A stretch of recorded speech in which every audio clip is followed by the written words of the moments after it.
20, 40, 60, 80, 100. Let's use this $100 just to symbolize all the money, the possessions that we have. I want to talk to you about one verse in our New Testament lesson. Our New Testament lesson for today is Luke 16, 1 through 18. And there is one verse that is my favorite stewardship passage. It says, use worldly wealth to make friends for yourselves so that when it's gone, they will welcome you into eternal dwellings. You see, Jesus had told a story about a dishonest manager and how he used worldly wealth to make friends so that when he lost his manager position, they would welcome him into their homes. So also Jesus is saying to us, use worldly wealth in a way that makes friends for eternity, that people learn to know about the Savior through us.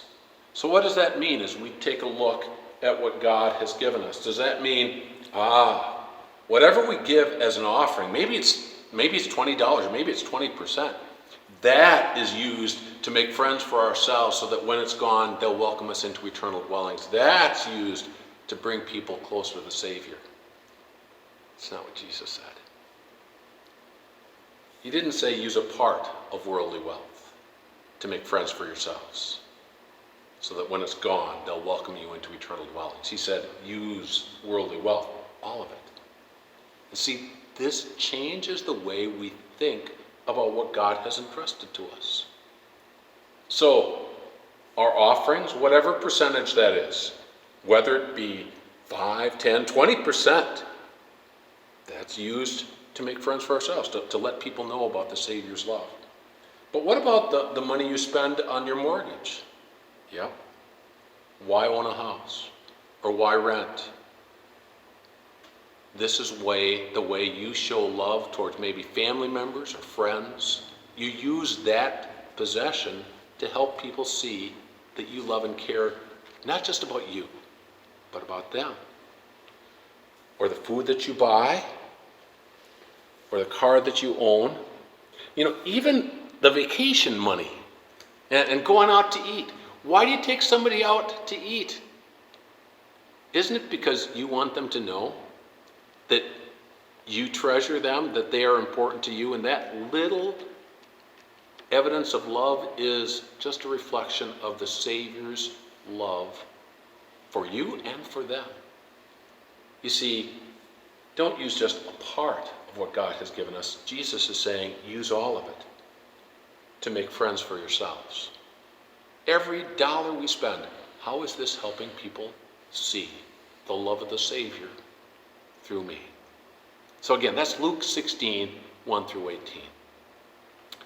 We have just started a kind of a lengthy section of reading Psalms. And I'll be honest, this is one of the things that I don't particularly like about this Bible reading pattern, because we're going to be reading like 6 or 7 Psalms every day.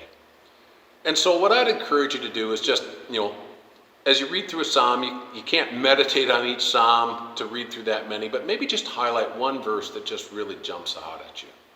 And I'd like to talk to you about one verse in Psalm 8. We'll be reading Psalm 8 through 12 today. And in Psalm 8, there's this verse 4, that says, "What is mankind that you are mindful of them, human beings that you care for them?" That's the New International Version. Now, this is one of those places where I don't like the New International Version. That's why I would encourage you, don't be afraid to look at multiple translations. You can use the Bible apps to find different translations. You see, the New International Version, when they redid it in 2011, they had this marvelous thought. We need to recognize that in English, gender terms are now exclusive. If you use a male gender term, it's talking about males, and female gender terms are talking about females. In previous generations, a male gender term was common. It would be used for men and women. And so they made an effort so that it would be clear this was talking about both men and women. So the sons of Israel is a literal translation of what now is translated the Israelites, because it wasn't talking about just the male sons of Israel. It was talking about all the descendants of Israel, so the Israelites. And that's why the New International Version translates very often where it says brothers, because in Greek, brothers was that common gender, could include male and female. Now, the translation would say brothers and sisters to make it clear to us, oh, this is including both genders. But sometimes, and really just here, is where the NIV went too far. Because they wanted to make this gender neutral. So they translated it mankind. And if you look at some other parallel translations, you'll see that they lost a really important term. They lost the term Son of Man. And if you're familiar with the New Testament, you know that that's a term that Jesus used about himself. And so when you read Psalm 8, what is man that you care for him, the Son of Man that you are mindful of him? Yes, it's a reference to us. God, why do you care about us? But it's ultimately a reference to the Savior. Why does God care about us? Because the Son of Man, the Savior, came for us. And so, again, read through the Psalms, mark a verse that just jumps out at you so that you can appreciate it later on. But don't be afraid, especially in the Psalms, to look at different translations. That'll help you to appreciate and understand these marvelous songs of God's Old Testament people. So enjoy reading Psalm 8 through 12. God bless.